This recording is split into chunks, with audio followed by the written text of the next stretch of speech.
Welcome, welcome to the Mini to Mogul Online Virtual Summit, your blueprint to launching your business. Today, I'm your host, Salah Ward, and we are with Jenny Kassan. Let me tell you, Miss Kassan is a powerhouse. I'm so excited about this interview today. If you haven't heard about Miss Kassan, which you should have, right? If you haven't, then you're missing something. She has over 20 years of experience as an entrepreneur, an attorney, and a certified coach by the International Association of Women Coaching. Not only that, but she also earned her law degree from Yale Law School and her master's degree from the University of California at Berkeley. And Ms. Kassan has been using her background and resources to raise millions of dollars for her clients as well as her own businesses. Jenny was recently appointed to the Securities and Exchange Commission Advisory Committee on Small and Emerging Companies. She was actually one of the people that actually submitted the petition to the SEC that led to the passage of the 2012 Jobs Act and was present at the White House signing ceremony. So she is one of the big dogs. She's also the president of the Community Ventures, which is a nonprofit organization dedicated to promoting the economic and social development of communities, and is the co-founder of the Sustainable Economies Law Center, a nonprofit that provides legal information to support sustainable economies. So when it comes to businesses and money, Ms. Kassan is the person that you want to talk to. Now, Ms. Kassan, hello, Miss Mighty Mogul. How are you? Good. How are you? God, I'm so excited about this because our listeners are going to get so much value from this. You have so much valuable information. Most of our entrepreneurs that are on this call, they're generally between 3 to 5 years in their businesses. So they're at the beginning levels of entrepreneurship. At what point do you think, would you recommend that people actually start to seek investors? Yeah, well, I have had clients raise money at almost every stage. I've had clients raise money when they were just at the idea stage. Believe it or not, a lot of people think that's not possible, but I have seen it happen. In fact, one of my most successful clients has raised about $1.5 million and hasn't had any revenue yet, it's actually a grocery store that doesn't even exist yet, believe it or not. So Oh, wow. I honestly believe you can be at any stage as long as you have a really great story to tell about what you're doing and you can get people excited about it, and you have a realistic way that somehow they are going to get paid eventually. It doesn't have to be right away. For example, this particular client, when they offered their investment opportunity, they said, we may not be able to pay you a dime for 7 years. And then after that, we're going to pay you 3% return per year. So 3% on the money people invest. And they still, even though that's, a little bit, it's a risky investment because it didn't even exist yet. It's not a super high return. He wasn't promising, oh yeah, we're going to be the next Google or whatever, but they still were able to raise 1.5 million. So I believe you can be at almost any stage as long as you have a really great story to tell. Gotcha. So what does your strategy consist of? I know that you have a very specific capital raising strategy for entrepreneurs, and it's a little bit different than what people see in Silicon Valley. And that's what we think of. We think of Shark Tank, we think of Silicon Valley. Like, how is it different? Yeah, well, I mean, I wouldn't say I have a really specific strategy. What I do is I work with my clients to help them figure out exactly the right strategy for them. And there's many different ways, but a lot of people don't realize that there are ways beyond kind of the Shark Tank and Silicon Valley model, because that's the model that gets a lot of attention. But in reality, very few companies actually do raise money that way. Less than 0.1% of companies actually receive venture capital money. Only 6% of the companies listed on Inc. 500 raised money that way, and those are some of the fastest growing companies. So I like people to realize that there are alternatives to that.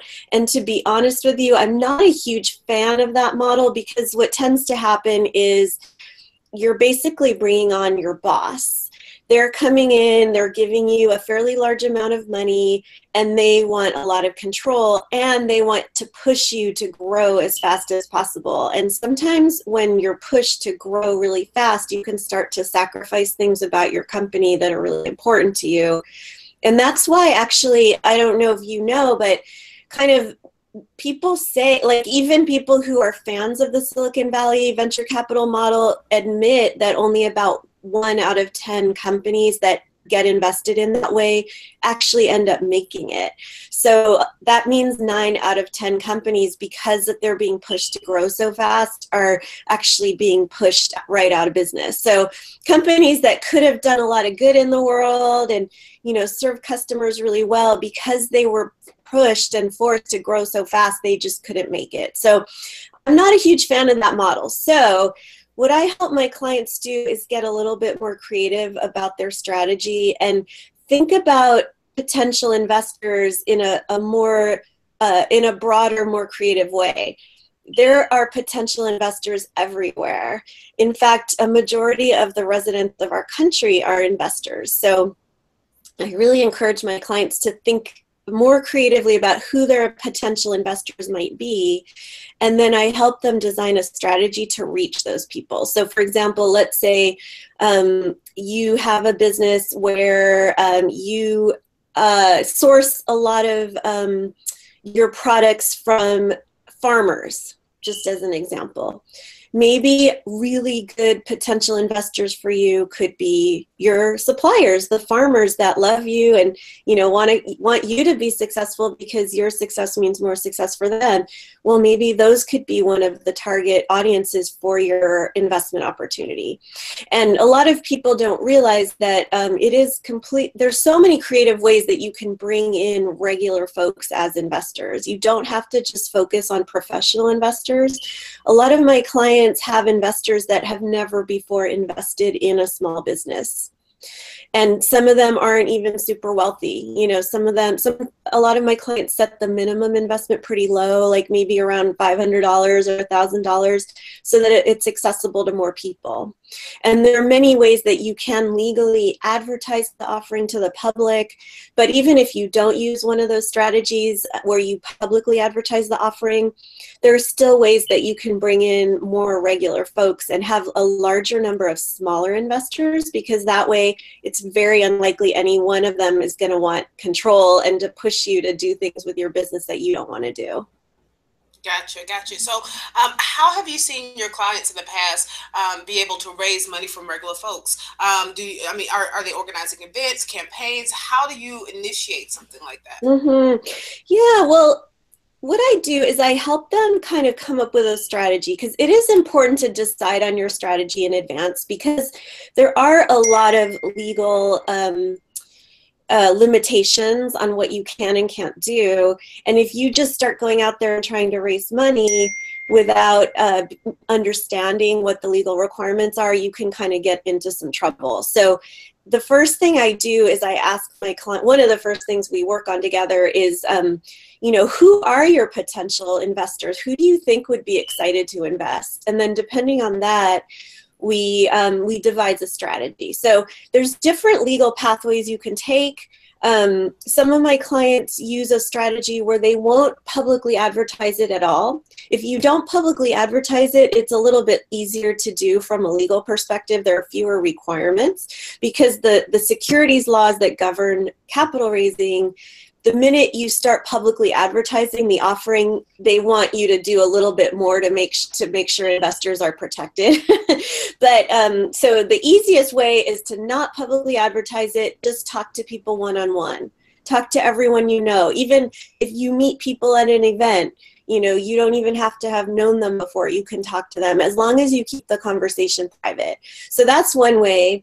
And some of my clients have had good success with that. But of course, if you can publicly advertise it, that makes it even easier, because then the sky is the limit in terms of how you can tell the world. So there are ways to do that. Recently, with the Jobs Act that passed in 2012, and part of it was just implemented last May, it added a new way that you can actually be able to publicly advertise your offering without having to spend a ton of time and energy on legal compliance. So a lot of my clients have been using that since that went into effect. You can raise up to $1 million. It's not that difficult. You have to use an intermediary platform. But there's good and bad things about that. The bad is that they do take a percentage, but the good is that they do guide you through the process. They help you with the legal compliance part, so you may not even need a lawyer to help you if you want to do an offering on one of those platforms under that new law. So is this, when you're talking about the new ways to be able to invest, is this similar to like the real estate companies that are, using it's not crowdfunding, but it's similar to crowdfunding where they get a lot of real estate investors together and they all invest in a property? Or I know that there's another one, funding. Fundrise. Like there's a fund drive online. Fundrise. Like, tell us a little bit about that. How does that differ than, what has happened recently in May that has allowed that? Yeah, so, well, when the Jobs Act passed in 2012, it actually created 3 new ways that make it a little bit easier to raise money and not have to go through as many legal hoops. And so one of those 3 ways, it's called Title III. I also call it investment crowdfunding. You'll hear some people call it equity crowdfunding, but I don't like calling it that because that implies that you have to offer equity, which means you have to offer an ownership interest in your company, and you don't have to. You could do a debt offering as well. If you just want to borrow money, you can do. A lot of my clients do that. In fact, I just raised money myself offering a loan. So my investors lent me money. I'm going to pay them back over an 8-year period. So anyway, it's investment crowdfunding under Title III of the Jobs Act. And a lot of people are starting to use it. There's about 20 different platforms you can use to do it. And that is probably the easiest way. You can raise up to $1 million per year. There are caps on how much each investor can invest. It's about 10%. It's a little more complicated, but generally it's like 10% of their income or net worth. So that's one way. There's also another part of the Jobs Act called Regulation A+ that actually allows you to raise up to $50 million and offer it also to the general public. Anyone, just like under Title III, anyone in the country can invest. So that's another way. That one does take a little bit more energy and effort to be able to do the compliance, but there are some real estate businesses that are raising money to invest in real estate using Regulation A+. So yeah, there's lots of new options.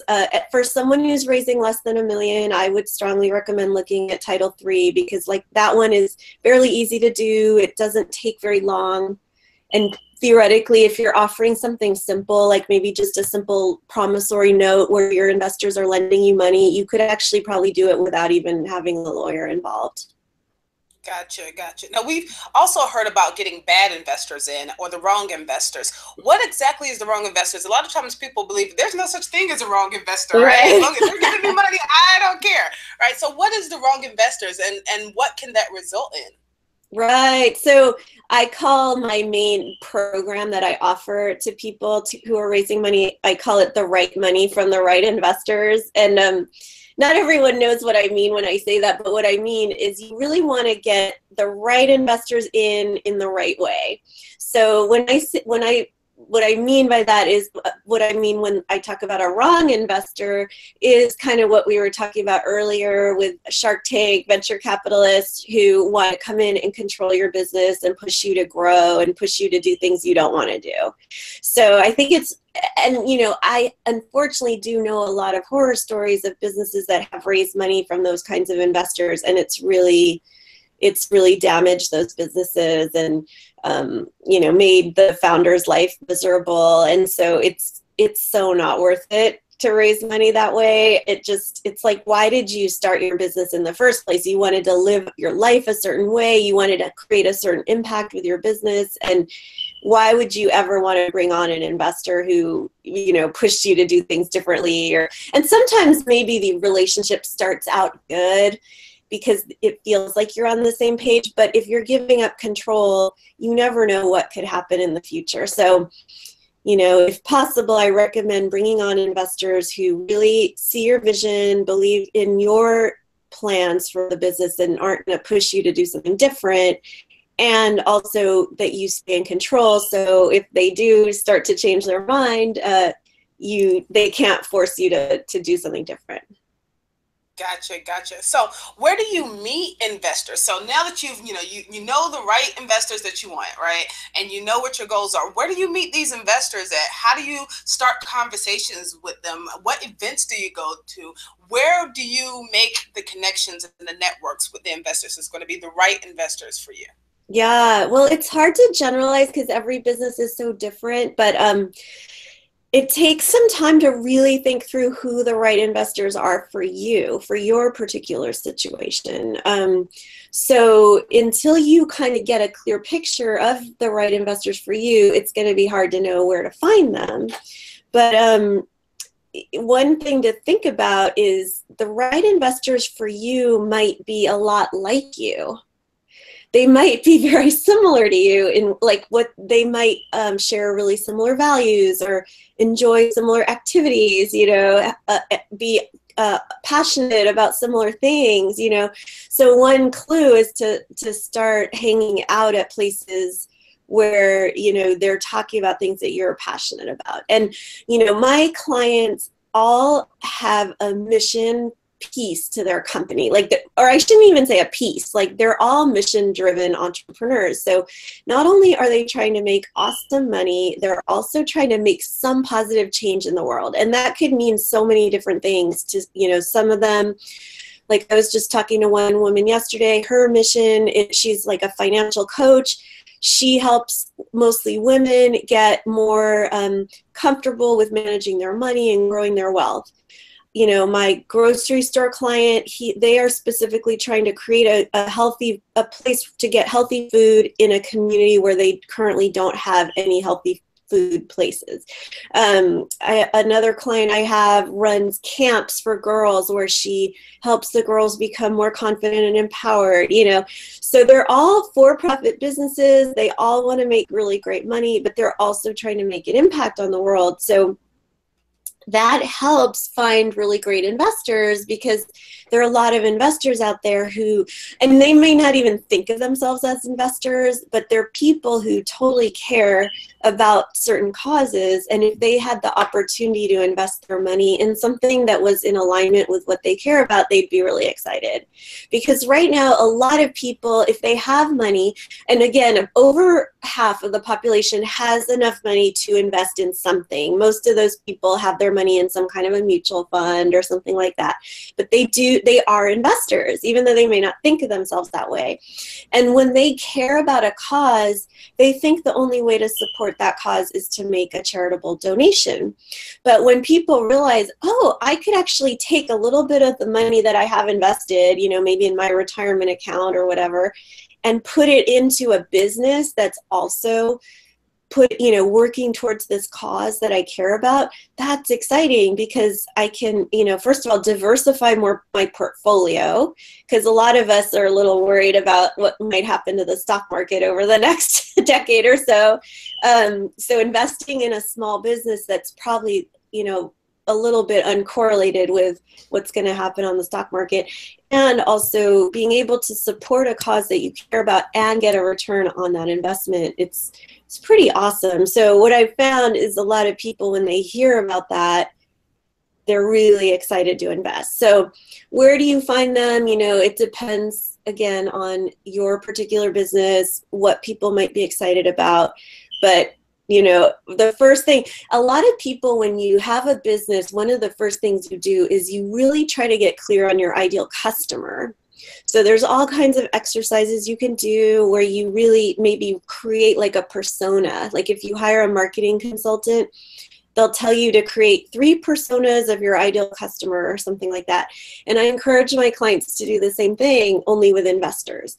And I do believe that the clearer you are on your ideal investor, the more likely you're going to figure out, like, where do I find them and how do I attract them and what are the right words to say to them to get them excited. Gotcha. So let's take a hypothetical. Let's get a little bit more specific. So for example, you said let's do the first scenario. You said you have coaching and consulting clients. what is an example of what their ideal investors would be, and how do they approach them? What do they say? Hey, I have this business. I want you to invest in it.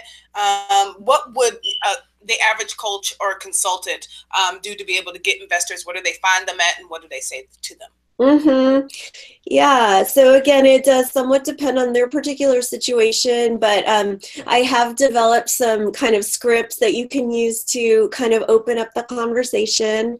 It can be uncomfortable to ask for an investment. I've found, especially a lot of my women clients get really nervous and uncomfortable about asking for investment. Even those of us who have gotten comfortable with making offers to potential clients, and I know for me, even that took me some time to get comfortable with that. And then so now you're comfortable with that, but then to go out and ask for investment, it's kind of a whole different thing that you have to start getting comfortable with, and it can be hard at first. So there's lots of things that you can do. One is to do some exercises to work on your mindset beforehand. Really, for example, one thing I have my clients do is put themselves in the shoes of their ideal investor and realize that that person probably has some pain and some challenges around their investments. I mean, anyone who has any kind of an investment portfolio, whether it's your retirement fund, it's probably something you worry about. And, a lot of studies have shown that a lot of investors not only worry about their money and having enough money for retirement, but also worry about what their money is doing in the world. More and more people want to invest in things that will create the world they want to live in and not destroy the planet or support slave labor or whatever. So people either avoid thinking about their money altogether, or when they think about it, maybe they get a quarterly email from the person who's managing their retirement account and they're like, and it doesn't feel good. And so I help my clients really get into the shoes of their ideal investor to understand what their pain points are, just in the same way you would for a potential client. And really think about how you can solve that pain point for them, and realize that what you're offering is extremely valuable to them. And a lot of my clients think that when they offer a financial, a return on investment that's maybe 3 to 5% a year, they think oh, that's really low. Who would ever want that? And so I help them to understand that actually, no, that's kind of high. If you look at historical performance of other investments, a 3 to 5% annual return is actually really good. So that's the first thing, is to first get in the mindset where you really understand that they need you just as much as you need them. You're offering them something of value. And then, and then to actually make the ask, there's what I recommend generally is to first ask for an appointment to talk about it. And when you ask for the appointment, invite them out to lunch, or if they're not local, invite them to a Google Hangout or whatever, and just let them know, hey, I'm looking to take my business to the next level. Knowing what I know about you, I think it's something you might be interested in being a part of.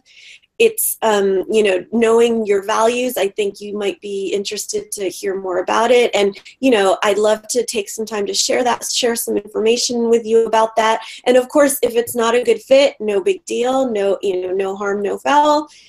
But I'd love to have, half an hour of your time to share more information with you about it. And so they kind of know, okay, there's going to be a conversation about potentially investing. And then you have the conversation at lunch or on a Google Hangout or whatever. And you just, I think it's really important before jumping into oh, I have this investment opportunity and you're going to get this much of a return. It's important to share your passion about, why did you start the business in the first place? Why do you care? Why is it important to you? I think people really resonate with that. I've had a lot of clients and entrepreneurs I've known who have told me that they feel like when an investor ends up, they make a decision based on their gut and their heart. yes, they want to know kind of, okay, they want to like see your historical financials and they want to see this and they want to see that maybe, but their decision gets made based on their feeling that they resonate with you.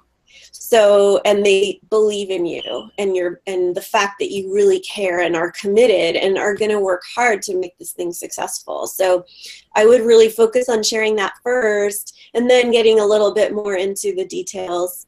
And then also just realizing that if it's not a good fit, not to take it personally. It's inevitable that it won't be a good fit. I mean, of course, for some people, of course, there's only going to be a subset of people that are going to be the right fit to invest in your business. So if it's not a good fit, awesome.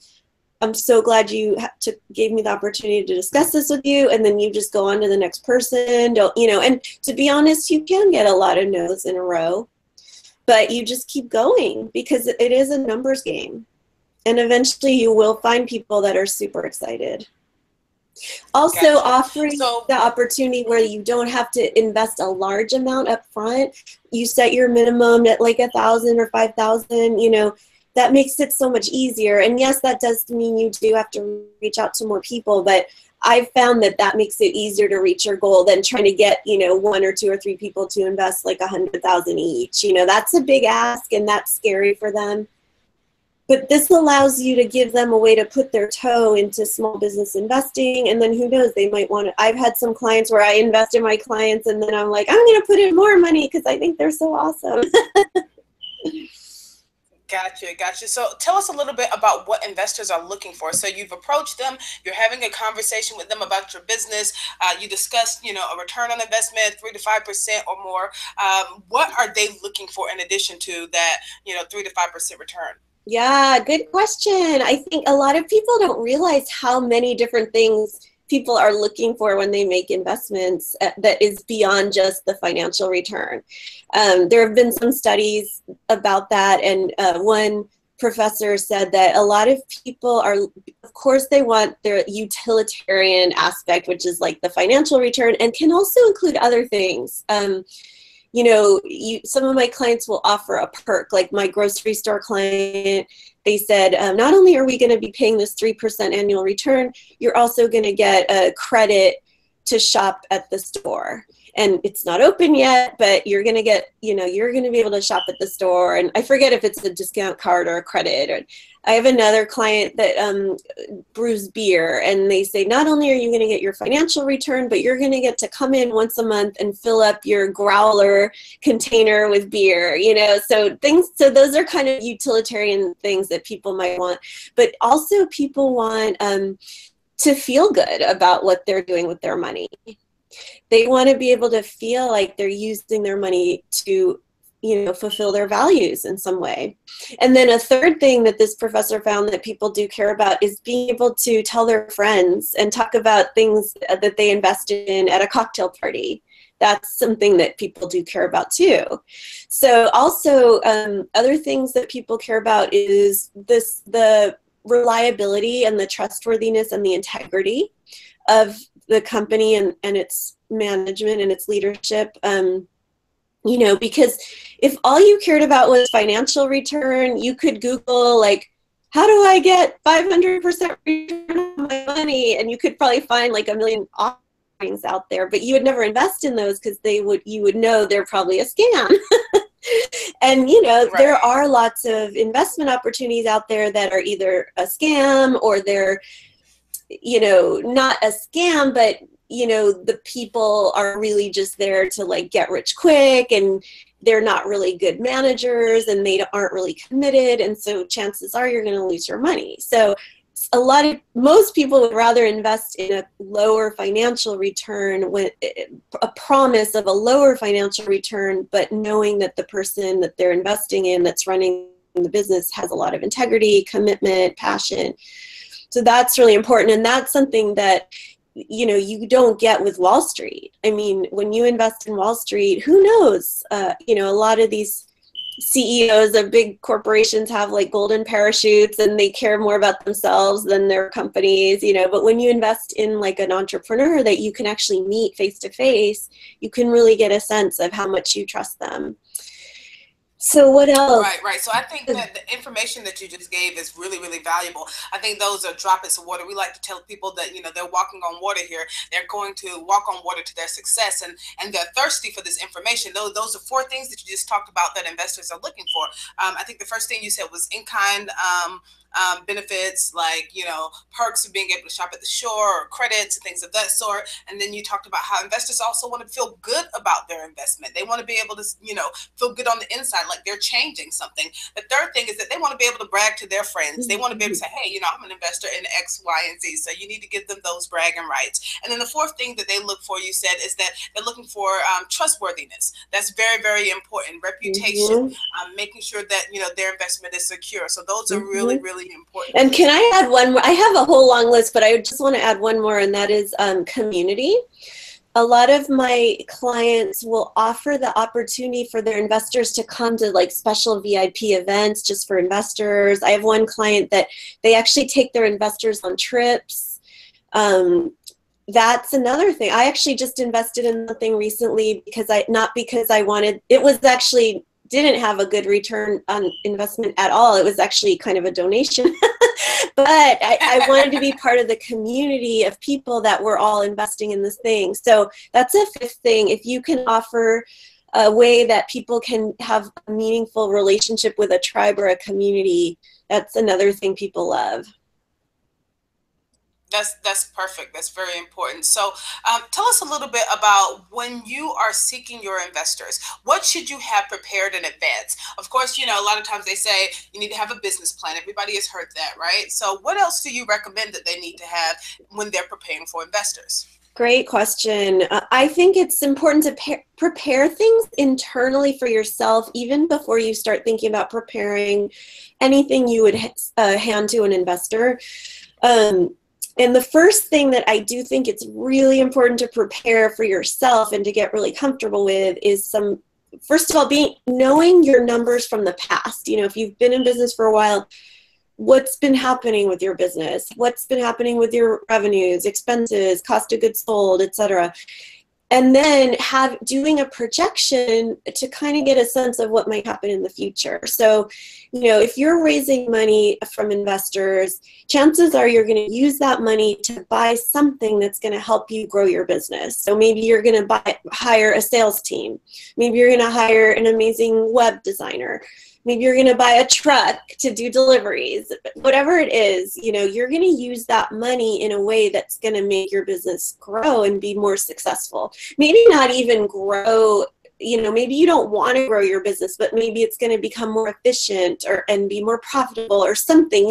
You're going to use that money to make your business more successful. So you need to do some projections to see what's likely to happen over time. And that'll help you understand how I can potentially pay my investors back someday, because they are going to want their money back at some point, and they're going to want some kind of a return on the investment. So kind of figuring out how's that going to work. You know, like for example, my grocery store client, they're paying an annual 3% return. But eventually, if someone wants their money back out, they can request that they get their money back out, but they would only get out the same amount that they put in. So that's one way. So or maybe if it's a loan, then the loan is paid back over a certain period of time. So kind of getting a sense so that you know what's likely to happen with your business, and you can feel confident that there is a way that your investors will get paid back. So definitely want that prepared. You don't even have to share that with your investors, but just so you know really well and feel confident. Then in terms of what you prepare for investors, it really varies based on who the investors are and what they're likely to want. But if they're, you know, not professional investors, they're just regular folks who maybe don't even think of themselves as investors, I would say maybe something like an executive summary, which is just a 1 to 2 page document that just summarizes what your business is about, you know, what the opportunity is. You could also prepare like a 10-slide PowerPoint. People call that a deck. That kind of talks about the business, what problem it's solving, how it compares to its competitors. You could show that to them when you're talking to them if you want. But I don't think that the physical documents that you could prepare are as important as just you talking about how much you believe in this business, what your goals are for the business. So I wouldn't waste a lot of time on preparing documents to give to investors. And in terms of business plans, I don't even see people really necessarily preparing business plans. I don't see investors asking for business plans. If you go to a bank, they're going to want to see some kind of a business plan, but I don't see investors generally wanting those. So I wouldn't waste a lot of time on that. And I think a lot of my clients, puts a lot of time and energy into preparing materials for their meetings. Instead of going out and talking to people, it's like a way to procrastinate. And I would recommend just go start talking to people. And if they seem interested and they want to see something, you can prepare it for them. But they may not. I've had clients that I had one client where she had two $25,000 investments, and it was just based on the conversation and people knowing her reputation. So, I wouldn't worry too much about the materials. Gotcha. So you mentioned also that they should have that one thing that they might want to have is a pitch deck or an executive summary. Can you tell us a little bit about what might go into those two items?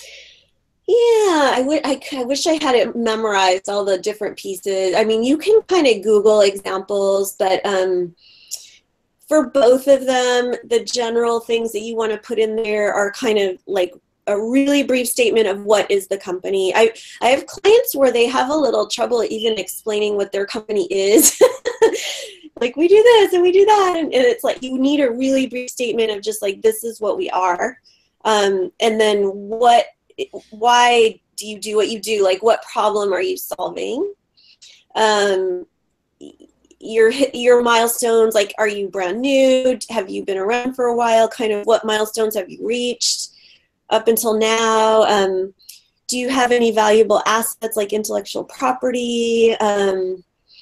Let's see, kind of stats on, number of customers and things like that.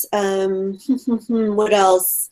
Comparison to any competitors. That's one question that can come up a lot. If what you're doing sounds similar to what other people are doing, you're really going to want to explain why you're unique and different, and you're serving some particular need that others maybe aren't serving, and exactly the way you are.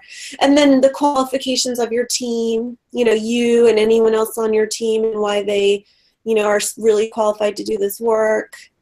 Those are kind of the main things. But yeah, I actually have some resources on my website that go into a little more detail on that, but you can also just Google like sample pitch deck or whatever, and you can find a lot of great examples. Although I will say, the ones that you will find online, 99.9% are focused on the venture capital model. So they all show one slide is always going to have like a graph that shows like they call it a hockey stick chart that shows like, oh, I'm going to grow so fast, so that you want to take that with a grain of salt. If that's not you, you don't need to do that. So use those as a model, but make sure that you are being honest about who you really are and what you want. You don't want to lie to your investors and say like, oh yeah, we're going to grow really, really big and fast, if deep down that's not true and that's not what you really want anyway, because they're going to be able to sense that it's not authentic. So just be really authentic, be really honest about your plans for your business, and you will find people that resonate with that. Gotcha. Now, do investors expect you also to put a certain amount of money into your own business? Should entrepreneurs that are in the early stages, should they, that investors are going to ask them, well, how much have you invested in your business? And, have you done this and have you done that? What should they expect moving forward? That's a great point. I think it does make investors really happy to see that you have quote unquote skin in the game, that you've put in a lot of your own resources. But guess what? Not everybody can do that. Not everybody has like the rich daddy or the rich uncle or whatever. And so if you can, that's so great. If you can't, I've had clients still able to raise money without doing that. Also, some of my clients will kind of try to quantify what they've put in terms of time and resources, and just say, you know, I've put in like 2 years of unpaid work valued at this, you know. So, you know, people understand. If you find those right investors for you, they're going to understand that your time is worth money as well. Even if you don't have actual skin in the game in terms of money, you've put a ton of time and energy into it, probably very minimally compensated time in the beginning, and they'll value that as well. Do you have any last minute recommendations that you have for the entrepreneurs that are watching that want to be able to follow the steps of getting an investor moving forward in their company? What would you recommend for them, and what last minute tools or tips or gift items do you have for them? Yeah, so I do have a lot of resources on my website. Things like I have a really simple template if you want to do financial projections. I have that you can download. I have a new tool called Avoid the Bootstrap Trap, which talks about secrets that you need to know to get out of that bootstrap trap where we're trying to like fund our business with our own personal resources. I have an ebook online about some of the steps to follow to find the right investors for you. So just go to my website. I have my blog posts. There's tons of resources there if you want to learn more. Beautiful. Tell us your website. Oh, good point. It's jennykassan.com. JENNYKASSAN.com. jennykassan.com. That's perfect. And I've been to the website. It has phenomenal resources in it. I mean, oh my gosh, when I went there, I was like, you know what? This is so perfect for our entrepreneurs. I love this woman. I love her. I love her. I love her. Especially because you have a lot of resources for women as well, women entrepreneurs, and you really cater to our demographics. So I really, really love it. You guys should definitely go to the website. Now, here at Mini to Mogul, we like to make sure that our entrepreneurs are actually doing action items, because you can't absorb it just by listening to it one time. You guys know you have to listen to it multiple times over and over again. Make sure you're taking it to the gym with you. Make sure that you're taking it, you know, to you while you're exercising around the house. Listen and absorb it every day, and then do the action work, right? Because you only absorb a portion of it. They say up to 50% of it by watching this video, but you'll absorb 90% of it if you do the homework. So what action item do you recommend for them that they can do, take to the Facebook group, and that's going to help them in their fundraising and investment efforts? Yeah, well, I would say the first 2 steps that I take my clients through that are essential, and sometimes people skip right over them when they're trying to look for investors. Step 1 is called clarifying your goals and values. So really thinking about what's important to you in your business and your lifestyle. You know, do you want to grow really fast like the hockey stick or not? You know, do you want to work 80 hours a week or 30 hours a week? Do you want to hire a bunch of staff or not? Do you want to be a global company or a local company? So, and then in terms of values, like what are things you will never compromise on? Like I will never use artificial ingredients in my product, or I will never use a company that has a reputation of using slave labor or something like that, you know, or I will always donate 1% of my revenues to charity. So get really clear on those things so that you can really focus on finding investors that are in alignment with your goals for your business and your values. So that's step 1. And then step 2 is defining your ideal investors. So picturing who it might be, being really creative. You know, don't always picture it may be a professional investor, but chances are, given just numbers like the population, chances are it may not be a professional investor. It may be just someone who thinks what you're doing is really awesome and wants to support it. So really starting to visualize who those people might be, and, you know, writing out a persona of, you know, where do they go? Where do they hang out? What do they love doing?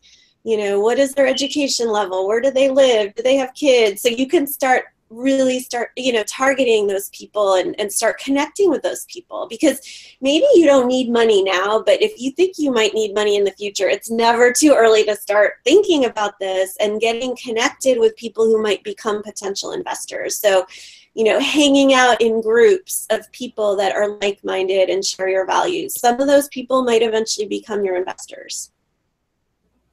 Perfect, perfect. So you guys make sure that you get that water that she just gave you because it's so valuable. It's drops of water for the thirsty. Actually, this was a bucket of water. This was a lot that you just gave us. So make sure you do the first thing. Go down, go to the Facebook group Mini to Mogul. You guys know where it is, and make sure you talk about the things that you're looking for, what your goals are. Make sure that you define your perfect investor. She talked about having 3 profiles of perfect investors, so you can actually go and do that, and you might find your perfect investor in the group. So make sure that you keep it out there, post it out there, get out there, make sure you connect and network, and then maybe you can find an accountability partner as well.